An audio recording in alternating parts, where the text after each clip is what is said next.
What's cracking? It's your boy Broshmo, just in case you did not know. So we're back again once again for another video. This time we're tackling day 2 of free agency tampering period. Yeah, it's day 2 of the tampering period. Tomorrow is when a lot of these deals actually become finalized, signed on the dotted line. Today it's still the tampering period, so a lot of these are verbal agreements.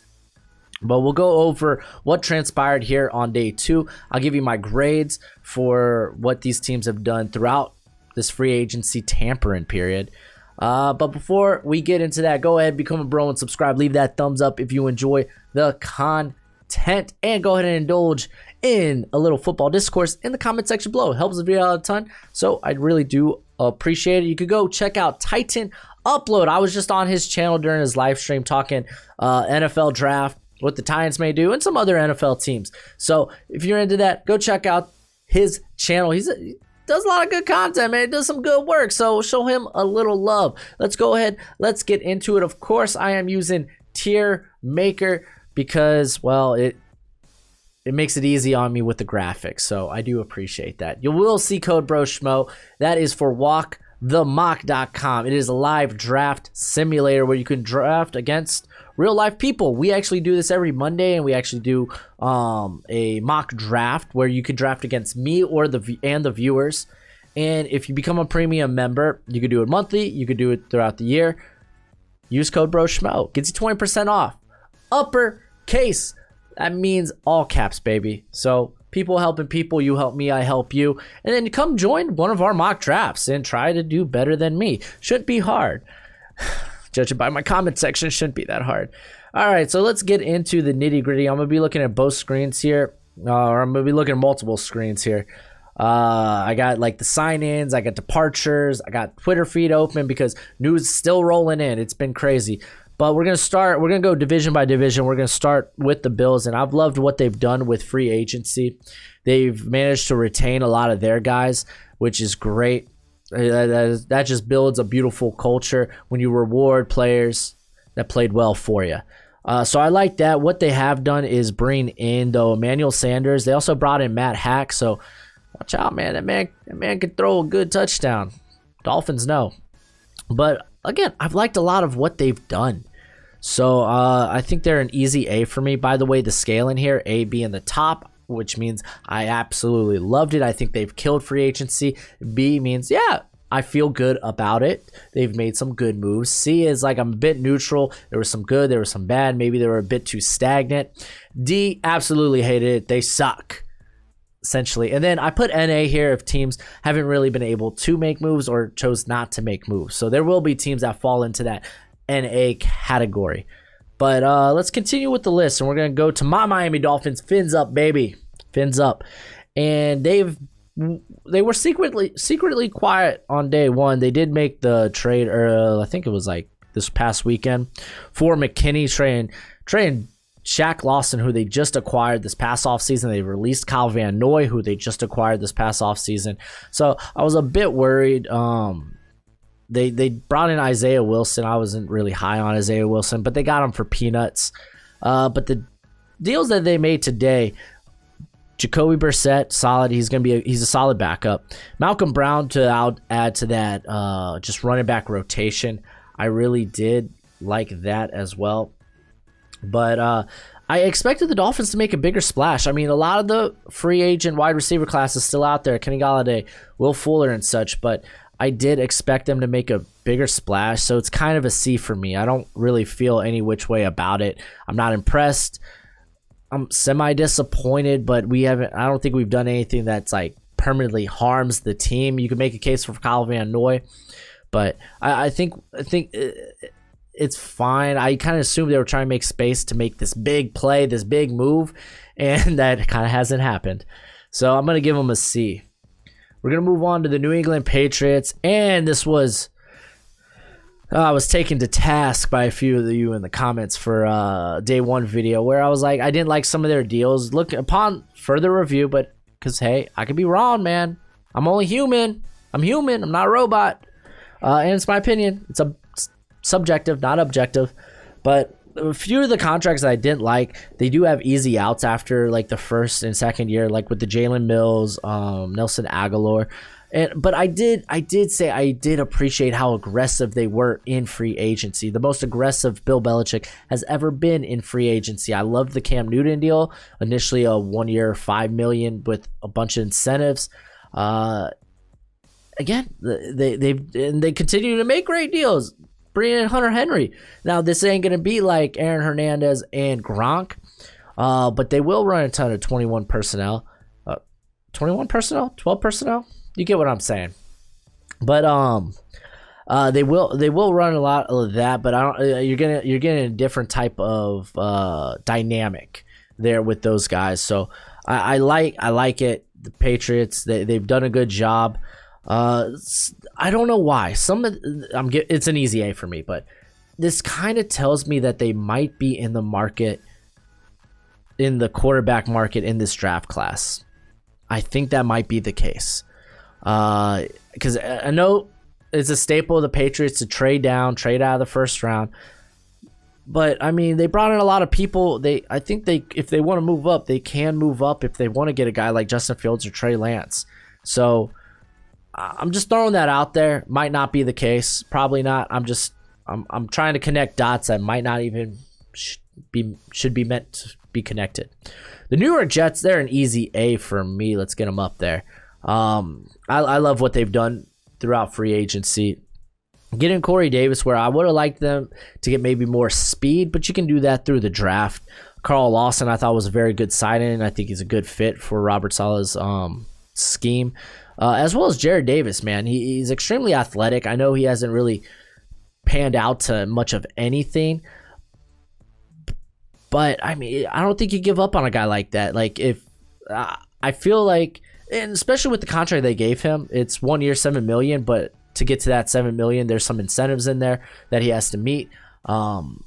So I don't mind them taking a shot. They're shopping C.J. Mosley currently. It would be I haven't heard much on the Sam Darnold market. I still firmly think they're taking a quarterback at 2, but. I really have liked what they've done. They've gone out, they've addressed areas that they needed to fill before the draft, and I think it gives them a little bit more after that second overall pick, gives them the luxury to kind of take their best players available. So Jets, good job. And I hate this, man. Look at this. I'm a Dolphins fan, and I got them with easily the worst grade in the AFC East. So let's move to the AFC North with the Baltimore Ravens. They chose not to sign Yannick or Judon, but they got Tyus Bowser. They brought him back. I like that move a lot, man. The low key, like he wasn't the much talked about like third pass rusher in that rotation there, but he's very good in his own right. So I like them bringing him back. It makes me feel it's more like, hey, we know these guys, they're gonna ask for a lot of money. We're gonna go with a guy that we believe in. They're very good at developing pass rushers. Guy that we believe in. And we're gonna give him a decent contract. It doesn't break the bank or anything, and I like that. I like that a lot, and I still think they could be in the edge rushing market when it comes draft time. They re-signed Derek Wolfe, and of course Kevin Zittler was a great bring in, man. We all know that the bread and butter for the Ravens there is the run game, so they make sure the run game stays strong by upgrading the guard spot. So I guess that's an A for me. Yeah, I guess that's an A for me. Wow. Okay, finally. The Cincinnati Bengals. They're going to be sorry Bengals fans. They're a D, man. I expected them to firmly be in the Joe Thuney sweepstakes. I don't know how they lost out to a team that virtually had almost no cap space, but they did. I thought the Cincinnati boy was coming home, but nah, he ain't coming home. They didn't really address the offensive line at all through free agency. They brought in Trey Hendrickson, which I thought you can just go with Carl Lawson. Go Carl Lawson. You get him for the same price. You're retaining a guy who was very good for you.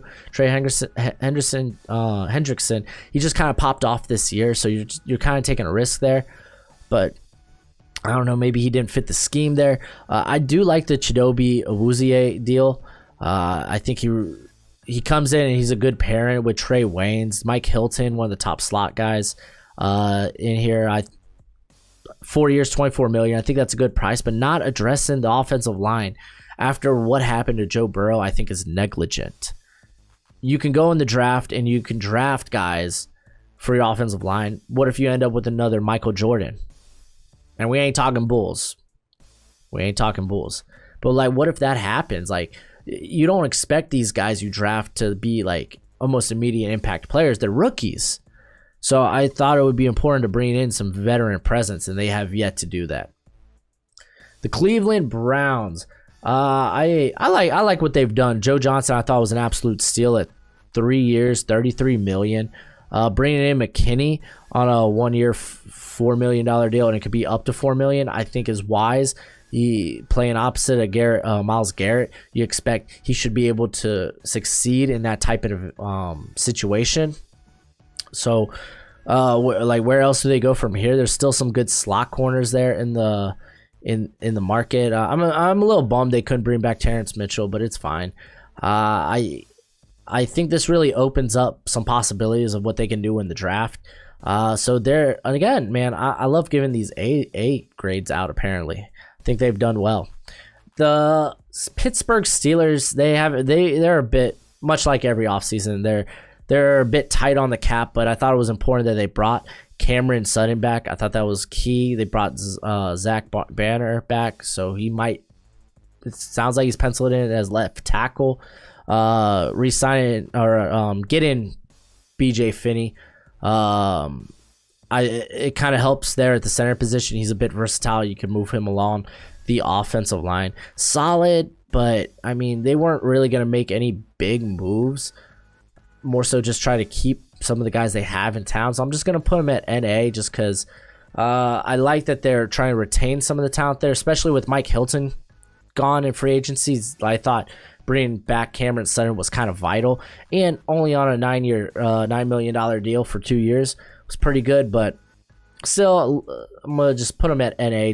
I feel like they couldn't make a lot of moves. Houston Texans, man, they've made a ton of moves, but it ain't all great. I'm gonna throw them in the C category.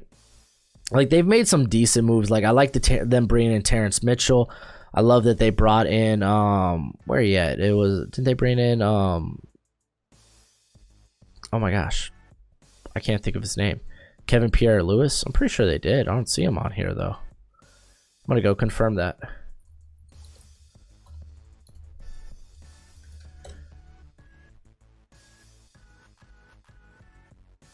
Yeah, they added him. Why wouldn't they put him up here? He's a phenomenal coverage linebacker. I don't know. They got a bunch of off-ball linebackers, which, safe to say, I guess they are going to go with the Tampa 2 for Lovie Smith. The Marcus Cannon trade I thought was solid. This moves Howard into guard. Tyrod Taylor, you bring him in 1 year deal. It's worth up to $12.5 million, so it's probably very similar to the Jameis Winston, Cam Newton type deal. But I mean, a lot of ho-hum moves though. They brought Terrence Brooks, Christian Kirksey, Malik Collins, Derek Rivers. It's literally a lot of ho-hum moves. They made the trade for Shaq Lawson. It's just a lot I feel indifferent about, where it's like, hey, Deshaun, look at what we're doing for you. Ha, ha, ha, ha.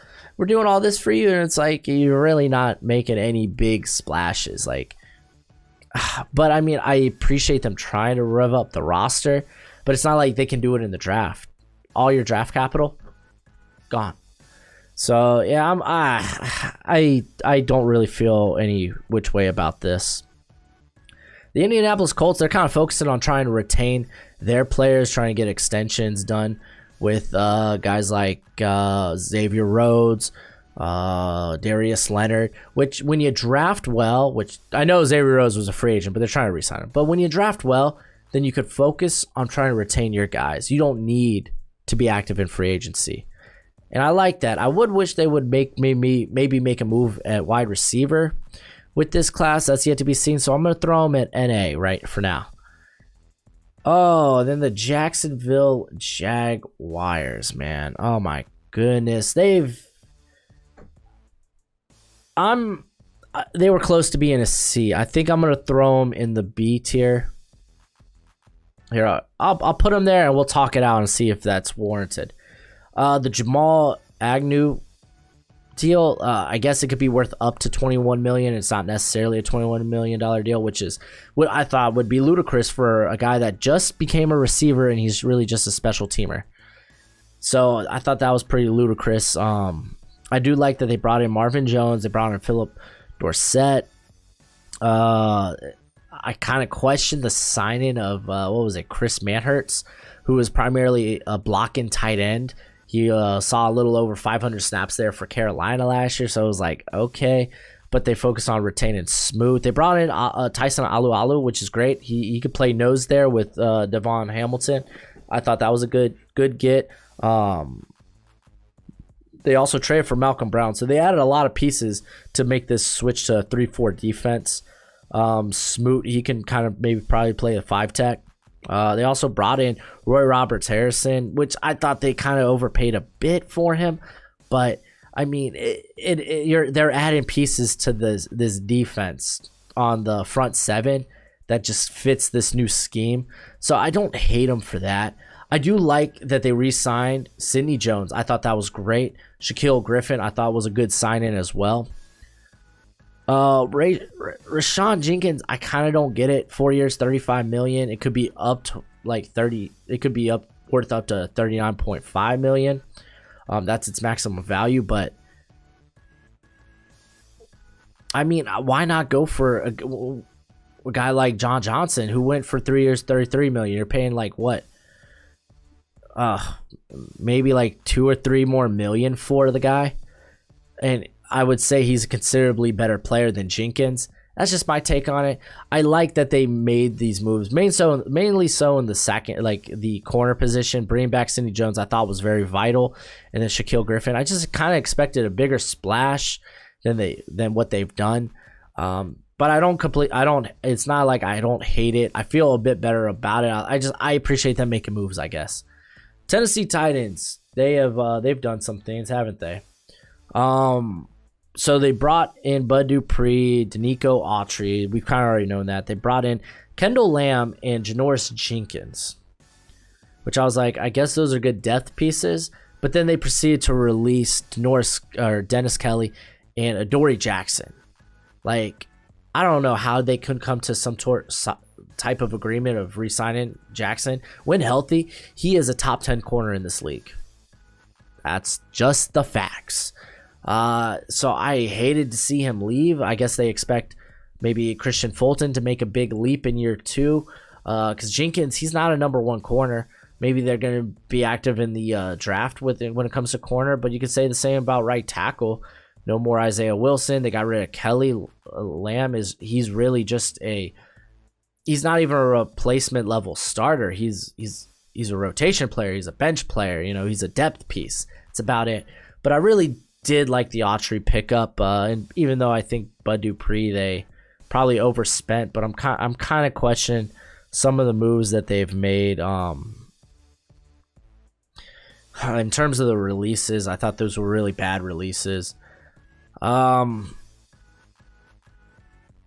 I think I'm just gonna throw them in the C category for now.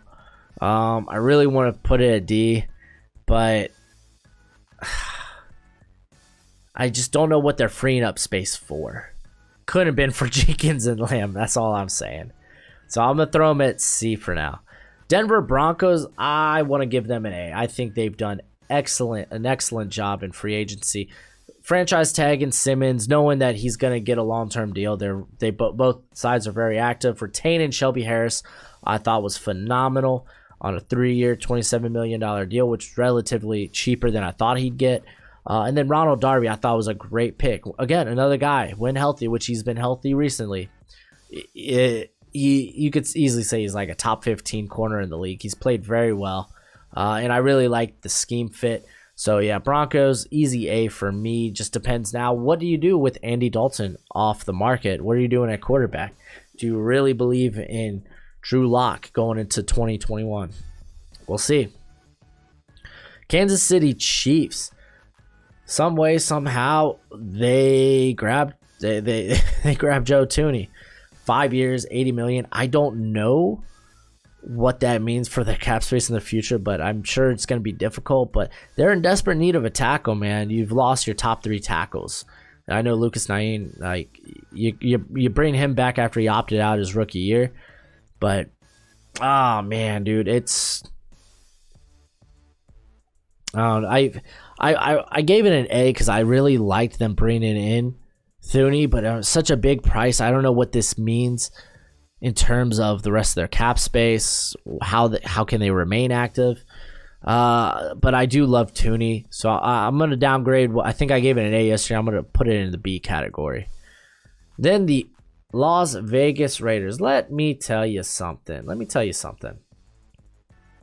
I'm waiting for them to be active. I think they're in the Anthony Harris sweepstakes right now, but I love that they brought in Yannick Ngakoue. He might not be the best run defender, but you know what he's the best at, and he's a great pass rusher. And that's what they needed. When you have Gus Bradley's scheme where they don't blitz a ton, almost never, then you need your front seven or your front four to get tremendous pressure. Yannick, he kind of ensures that'll happen. However, then they decided to get rid of 4 of their 5 starters on the offensive line. It just feels like trouble.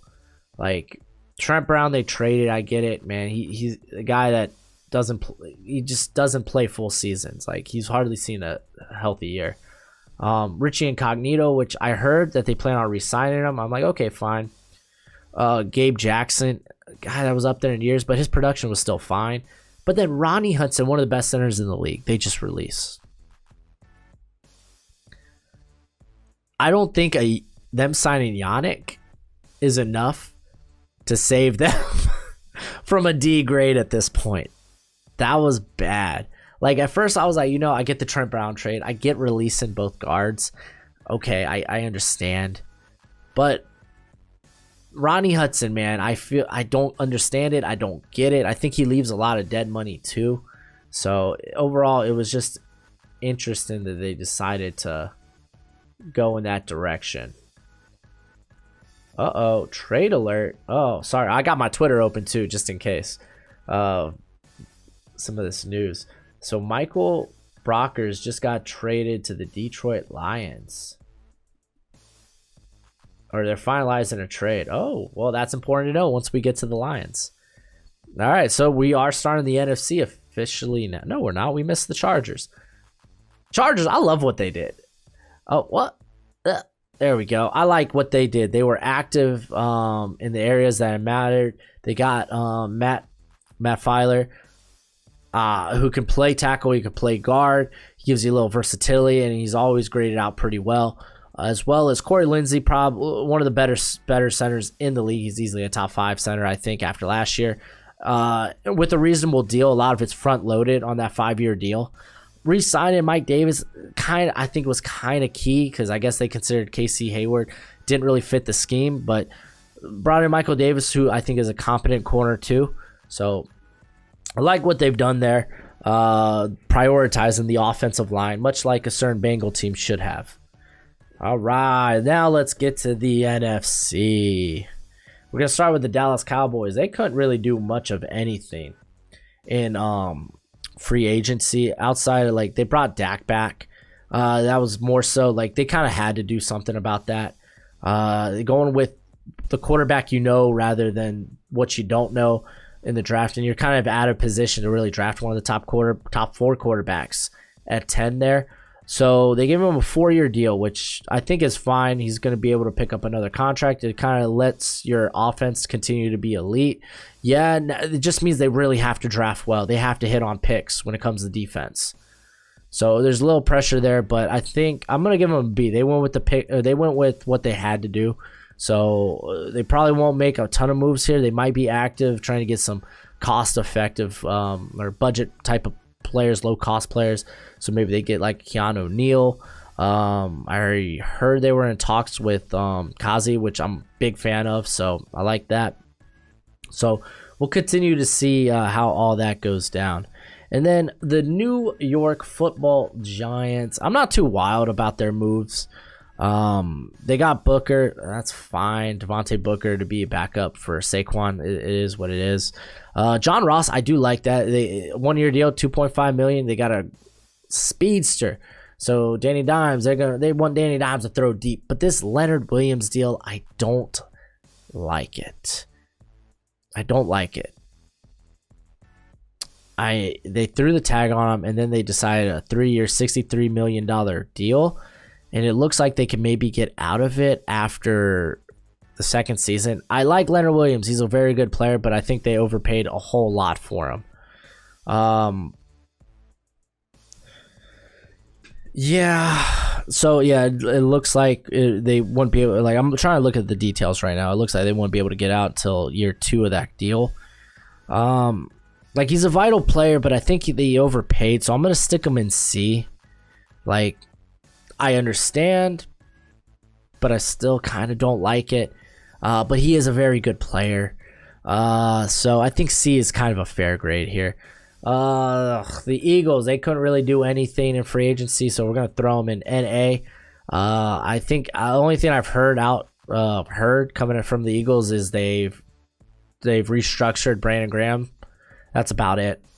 The Washington Football Team, oh my goodness, dude. They brought in William Jackson. I love it. That's a great move. They lost Ronald Darby. I thought that was a big hit. Bringing in William Jackson, I think it's phenomenal. He only had one down year, being I think it was 2019, when the whole Bengals team just sucked anyway. So it was a down year for for the team in general. But outside of that, rookie year, sophomore year, and then his just last season, he was solid. I'm surprised that the Bengals, which this is another thing, man. The Bengals, they could have won with Carl Lawson. They could have franchised William Jackson. Like, they decided to do neither. They decided not to franchise Lawson or Jackson. But I really like what Washington's done in free agency here, especially with Fitzpatrick. You could say Tyler Heineke, hey, man, it's a competition. Go have at it. But even then, even if he's just being mentored, I'm fine with that. That's great. So I'm going to have him up here. If you feel any certain way about the logo, I'm sorry. This is what Tiermaker has, so go hate on Tiermaker. All right, on to the NFC North. And, of course, we're going to start with the Chicago Bears. So the Chicago Bears, apparently they're shopping Anthony Miller. What about Allen Robinson? He says he's not going to sign that franchise tag. So I don't know. They brought back in Fitty, re-signing him. I like the Mario Edwards deal. He's a solid piece to that defensive line. But let's talk about, this is the one everyone's talking about. Andy Dalton. I know people are going to give the Bears crap, and I'm willing to give them the benefit of the doubt here. And you might be like, why? Word is that they were actively pursuing Russell Wilson. It's just the Seahawks, they were not open to any negotiations. Can you really fault the Bears for not landing Russell Wilson, not being able to?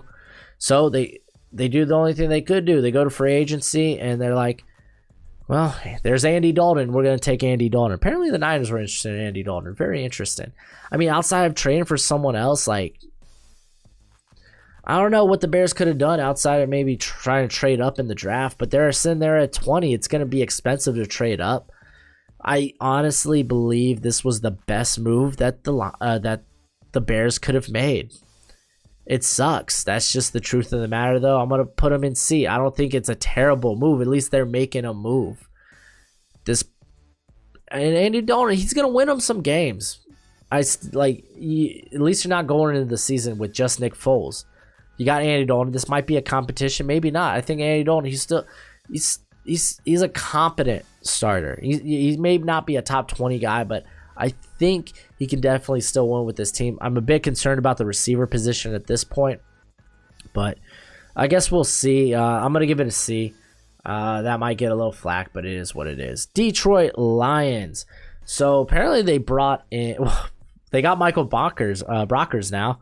So that's a solid move because they lost Danny Sheldon. The Romeo Akawara deal, I'm feeling a bit better about than I did yesterday. I still think they probably should have franchised him because he did have a big year after a contract year. So I'd rather give him a 1-year prove it deal. But it looks like they could probably get out of that after a year or two. Then of course they made the Jared Goff trade, but Tyrell Williams, they brought in Josh Hill. Like I don't. They also brought in Who did they get? Jamal Williams to pair up with DeAndre Swift, and then oh man, yeah. I mean, I don't feel any which way about it. I think the Lions did what they could, so I'm gonna put them in this tier as well. So like, yeah, I think that's about right. That's about safe. Then on top of that, let's go to the Green Bay Packers. All they've done is get Aaron Jones, re-sign him. Then why draft AJ Dillon? I talked all about this yesterday. If you want to go look at that rant, go watch yesterday's video.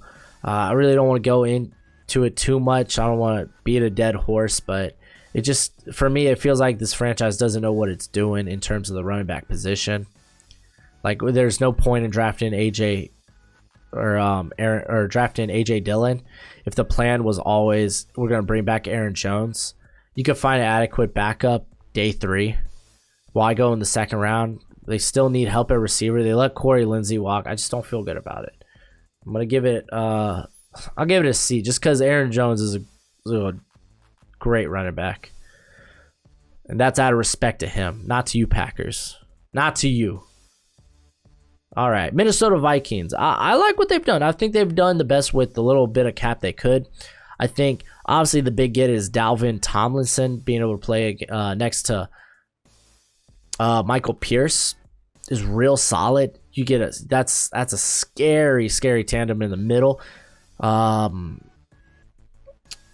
it was looking a bit weak. There wasn't going to be much of a rotation we had. The interior was kind of weak. That's why people were like mocking Christian Barmore there. I don't think you have to now. The Vikings could look elsewhere. Maybe they get a Christian Darrisaw to fill in for Riley Reif, who freed up a ton of space for him too. So I like that move. The other moves, I mean, bringing back Stephen Weatherly after he was like a year away from the team.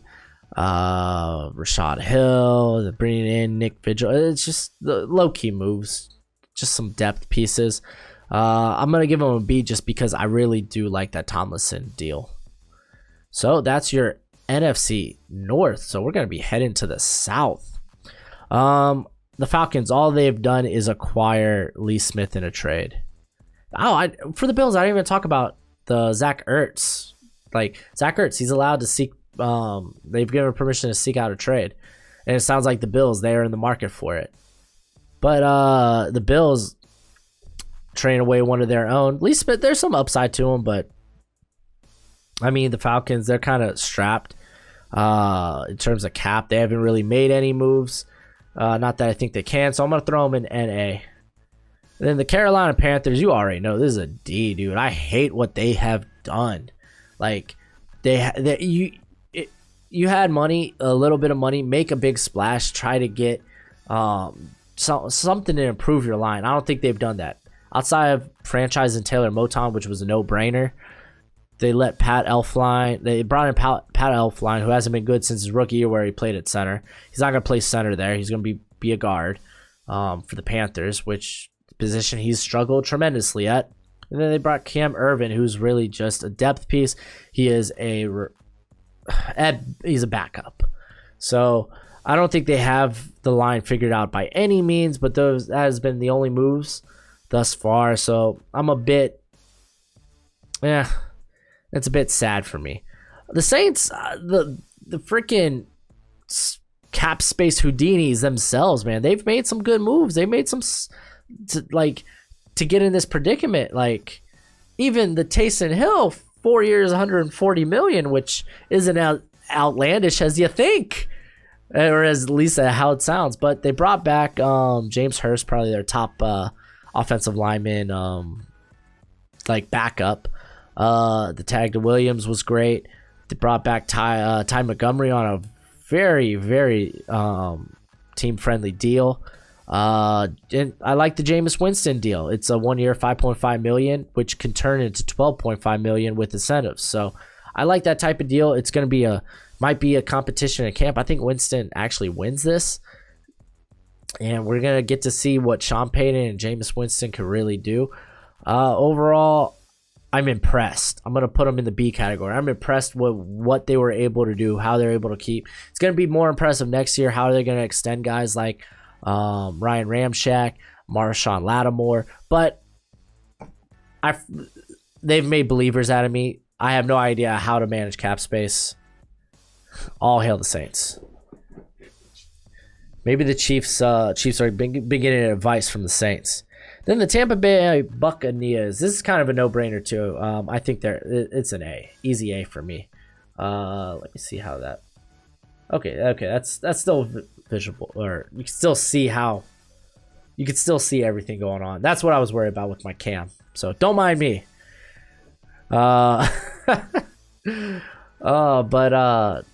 Yeah, no, they were able to. They're literally running back. Chris Godwin getting the franchise tag, and he was super willing to play on the franchise tag. Gronk, he decided to come back for a 1 year, $8 million deal that could be worth $10 million. Shaq Barrett, somehow they managed to bring him back. Blows my mind. Still blows my mind. And I was talking about it yesterday. And then Levante David, they're running it back. It's what teams want to do. It's strange when you play with Tom Brady, when you play in when your team is in like this win now mode, people are more, and they're winning, people are more inclined to come back for reasonable prices. Not to say like Shaq Barrett got paid, but how that they worked, how the deal works makes them definitely affordable for the next 2 years. All right, on to the Arizona Cardinals. I was a bit higher on them for the JJ Watt because I really think he's a big difference maker. I still kind of hover between B and A with that, just because with what else they've done. They haven't really made a big pop in the market, not that they really can, but I thought I'm kind of confused with Robert Alford. Why did they cut him and then re-sign him? Why not just extend him? Because I think it resulted in some dead cap. Marcus Golden, I thought was not a bad guy to come in and be more of a rotation player. I still think they're maybe active in the draft to get an edge. Kelvin Benjamin, he played very well last year for him. Still waiting on my boy Josh Jones, man. Can't wait till he gets his day to shine. Maybe they move him to guard. But I said A yesterday. I'm feeling B. I really wish they would do something with the secondary, at least bring someone in. That, and I would love to see them get a vertical threat, man, especially with how cheap John Ross was, apparently a year, $2.5 million. I feel B is probably a better place for them. And then the Los Angeles Rams. I just hate the Leonard Floyd signing, man. I don't like it. I'm sorry. I just don't like it. It's a ludicrous deal for a guy that had a career year last year playing next to Aaron Donald. It's a big contract. They're currently trying to restructure other deals like Kupp and Ramsey just to get under the cap, because starting yesterday they were negative $35 million over the cap. So I'm just not in love with the situation nor how much they paid to bring back Floyd back, which I don't know. I'm not a fan. And then the San Francisco 49ers, I'm going to give them a B as well. I think now that I've said it out, I'm going to give them B. Well, without whole judgment, if they're able to bring back Trent Williams, easy A. I like that they brought back Kyle Juszczyk because he is actually pretty valuable to this offense. I didn't love the Bucam deal, but I get it. He's never missed a game in his career, I believe. So it gives you nice depth, especially after last year, how just guys were just falling. I say fallen. They were literally dropping like flies along that defensive line. Really the whole team. But the Jason Verrett, Emmanuel Mosley deals are solid. They're good. It doesn't make the situation there at cornerback look so bleak now. And it'll be kind of interesting to see what they really do with Jimmy G. And then the Seattle Seahawks, they ended up re-signing Ford on the interior there for 2 years, $14 million. Word is they brought in Witherspoon from the Niners at corner. But I haven't really seen anything official. I've just seen it in a tweet. Oh wow, Goodwin went back to the 49ers. Nice. That stretches the field a bit. As for Seattle, though, I'm going to put NA. They haven't really able to make big moves. I was really hoping they could bring back Shaquille Griffin. Ended up not being the case. They really need to figure out what they're going to do with that corner position. And it's not like they have the draft capital. They have no first-round picks, so they can't really address that early unless it's day 2. But, yeah, I'm just going to put them at NA. Maybe they do something. Maybe they don't. It's yet to be seen. But that is my grades. I mean, just taking an overall look at it, I would say these are my big winners. The AFC East was good. The AFC North. The AFC West was really solid too.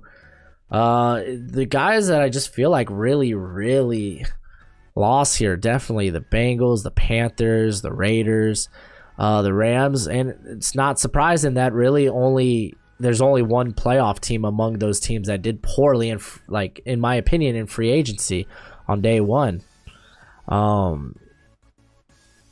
Yeah, I would definitely say these guys are the biggest losers.